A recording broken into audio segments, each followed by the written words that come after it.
എല്ലാവർക്കും തേജസ് വേൾഡിലേക്ക് സ്വാഗതം. ഇന്ന് ഞാൻ ചെയ്യാൻ പോകുന്നത് ഒരു ശാസ്ത്ര പരീക്ഷണമാണ്. ഫസ്റ്റ് നമുക്കൊരു ചെമ്പരത്തിപ്പൂ എടുക്കാം. ഇതിപ്പോൾ വാടി ചെമ്പരത്തിപ്പൂവാണ്. അപ്പോൾ നല്ലോണം നിലം തേച്ച് പിടിപ്പിക്കാം. ഇപ്പോൾ 2 പേപ്പർ ഞാൻ എടുത്തിട്ടുണ്ട്. നിങ്ങൾക്ക് വേണമെങ്കിൽ ഒരു പേപ്പർ തന്നെ ചെയ്യാം. ഇപ്പോൾ ഞാൻ 2 പേപ്പർ ചെയ്തിട്ടുണ്ട്. അപ്പോൾ അങ്ങനെ ഇപ്പോൾ ഇത് നല്ല കളർ വന്നിട്ടുണ്ട്. ഞാൻ ഒരു പേപ്പർ ചെയ്തിട്ടുണ്ട്. ഇപ്പോൾ ഞാൻ 2 പേപ്പർ ചെയ്യുന്നുണ്ട്. എനിക്ക് വേണമെങ്കിൽ ഒരു പേപ്പർ തന്നെ ചെയ്യാം. ഇപ്പോൾ ഞാൻ എന്തായാലും 2 പേപ്പറിൽ ചെയ്യുന്നുണ്ട്. അപ്പോൾ ഈ പേപ്പറിലും കൂടി നമുക്ക് നിറം തേച്ച് പിടിപ്പിക്കാം.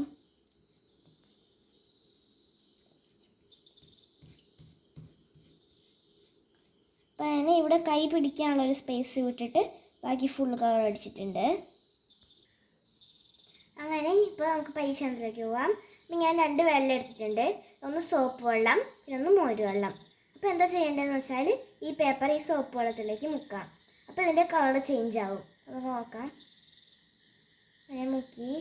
അപ്പോൾ കളർ ചേഞ്ചായി നീല കളറായിട്ടുണ്ട്. അപ്പോൾ ഇനി മുകളിൽ മുക്കിയാൽ ഇത് പഴയ കളർ തന്നെ ആവുമെന്നാണ് പറയുന്നത്. കളർ ചേഞ്ച് ഒന്നും ഇങ്ങനെ സംഭവിച്ചിട്ടില്ല. അങ്ങനെ ഇപ്പോൾ ഇതിന് കളർ ചേഞ്ച് ഒന്നും സംഭവിച്ചിട്ടില്ല. ഇതാണെങ്കിൽ ചാര കളറായിട്ടുണ്ട്. അപ്പോൾ നമുക്ക് ഈ ചാര കളറായതൊന്ന് മുകളിൽ മുക്കാം. പഴയ കളറാവുമോ നോക്കാം. അങ്ങനെ കുറച്ച് പഴയ കളറായിട്ടുണ്ട്. ഇത് നല്ലോണം ഞാൻ മുക്കിയതുണ്ട്, കുറച്ച് മാറ്റം വന്നിട്ടുണ്ട്.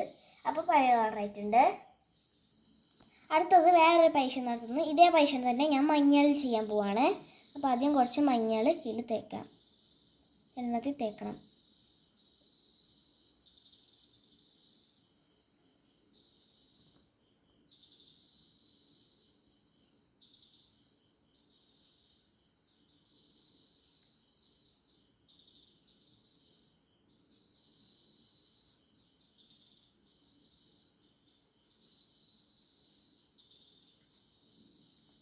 പിന്നെ ഈ പേപ്പറിൽ ഞാൻ തേക്കുന്നുണ്ട്.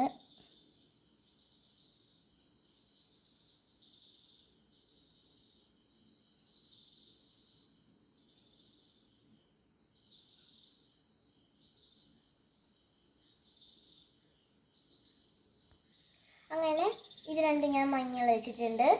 അപ്പോൾ ഇനി ഇത് നമുക്ക് സോപ്പ് വെള്ളത്തിൽ മുക്കാം. അപ്പോൾ ഇത് ചുവന്ന കളറും വരും. നല്ല ചുവന്ന നിറം വന്നിട്ടുണ്ട്. ഇത് ഞാനിനി മോളിൽ മുക്കുന്നുണ്ട്. മോളിൽ മുക്കുമ്പോൾ ഇതിന് പ്രത്യേകിച്ച് വലിയ കളർ മാറ്റം സംഭവിച്ചിട്ടില്ല. ഇപ്പോൾ ഇനി ഈ ചുവന്ന നിറമുള്ളത് ഞാൻ മോളിൽ മുക്കാൻ പോവാണ്. അപ്പോൾ മഞ്ഞ നിറം തന്നെ വരും. മഞ്ഞ നിറം പിന്നെ തിരിച്ച് വന്നിട്ടുണ്ട്. അപ്പോൾ ഈ പരീക്ഷണത്തിൻ്റെ കാരണം എന്താണെന്ന് വെച്ചാൽ സോപ്പ് വെള്ളത്തിൽ ആൽക്കലി അടങ്ങിയിട്ടുണ്ട്, മോര് വെള്ളത്തിൽ ആസിഡ് അടങ്ങിയിട്ടുണ്ട്.